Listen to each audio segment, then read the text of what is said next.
Apple MacBook. Liking Apple's latest MacBook more than we want to. At $1,299, £1,249, $1,899 we're going to have to reiterate that the MacBook is an expensive proposition compared to the Air.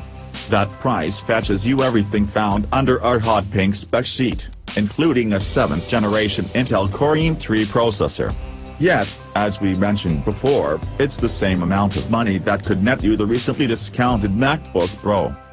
Moving up through the pre-built configurations upgrades the CPU to an Intel Core i5 series processor, which maintains the fanless design and doubles the storage to 512 GB.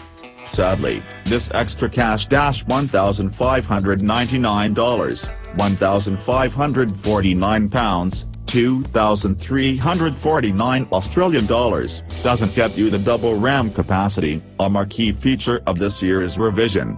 That's locked behind the specific configuration you can select at checkout for another $200, £180 or $320, as is the Core i7 CPU.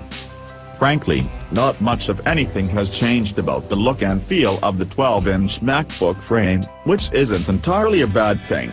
Available in space gray, silver, gold and rose gold, the brushed aluminum feels just as cool, literally, and sublime as it has on Apple laptops for years. We all know that Apple has prided itself on its displays for years, and with good reason. The 12-inch MacBook screen remains unchanged since the dawn of the product in 2015, which is just fine. Editing photos and doing graphically intense design work looks simply superb on the Retina display, but it's not the sharpest in its class any longer.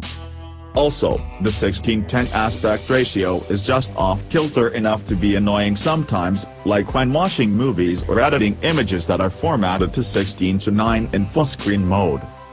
As for how the laptop sounds, the 4 stereo speakers toward its hinge can definitely pump out some loud tunes.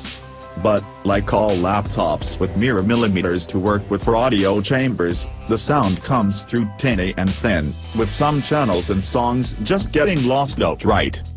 All that said, the 2017 MacBook continues to beat most of its rivals in pure longevity, reporting a battery life score in our original battery life test of 8 hours and 4 minutes.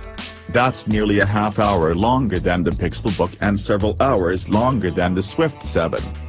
Of course, that's unsurprisingly far below Apple's battery life claims of up to 10 hours wireless web browsing or up to 12 hours iTunes movie playback.